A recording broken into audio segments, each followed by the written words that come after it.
আসসালামু আলাইকুম। আশা করি সবাই ভালো আছেন।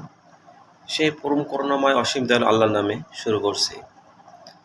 ধন্যবাদ জানাই সেই সকল বীর শহীদদের যারা তাদের বুকে তাজা রক্ত দিয়ে স্বৈরাচার মুক্ত একটি স্বাধীন দেশ গঠন করার জন্য।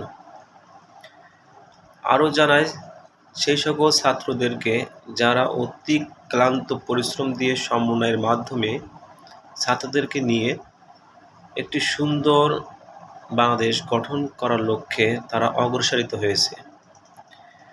তো আমার একটা কথা হলো যে শুধুমাত্র কি ছাত্ররাই কি আন্দোলন করছে?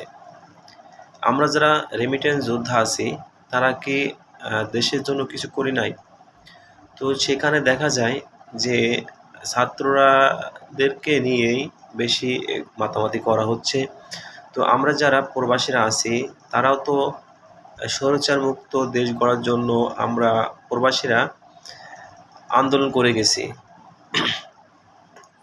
মনে করেন যে আমরা রেমিটেন্স পাঠানোর জন্য আমরা রেমিটেন্স না পাঠিয়ে সেগুলো হোল্ড করে রাখছি যাতে দেশের অর্থনৈতিক চাকাটা হোল্ড হয়ে যায়। এই কারণে আমরা বন্ধ রাখছি যাতে দ্রুত সরকার পতন হয়ে যায়।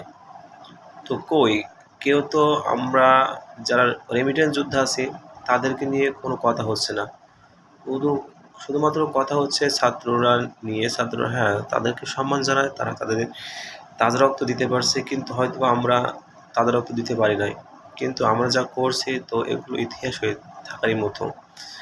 তো আমরা যারা প্রবাসী আছি আপনারা অনেক ভিডিওর মাধ্যমে দেখেছেন যে আমাদের রেমিটেন্স যোদ্ধা ভাইয়েরা আন্দোলন করতে যেয়ে সে দেশের আইন লঙ্ঘন করে ফেলছে। এই কারণে সেই দেশের সরকার বা প্রশাসনিক আইনের মাধ্যমে তাদেরকে বিচারের আওতায় আনা হয়েছে। এগুলো কাদের জন্য? এগুলো তো আমাদের দেশের জন্যই, স্বৈরাচার মুক্ত করার জন্য। তো আমার অকুল আবেদন, যদি আমরা প্রবাসীরা যদি একটু হলেও বাংলাদেশের জন্য কিছু করেছি তাহলে যে সকল ভাইয়েরা সেই দেশে আইন লঙ্ঘন করার কারণে তারা হাজতে আছে সে দেশের সাথে যোগাযোগ করে তাদেরকে দ্রুত মুক্তির ব্যবস্থা করে দেওয়ার জন্য অনুরোধ করছি। আর হয়তোবা আমি কথাগুলো গুছিয়ে বলতে পারি নাই।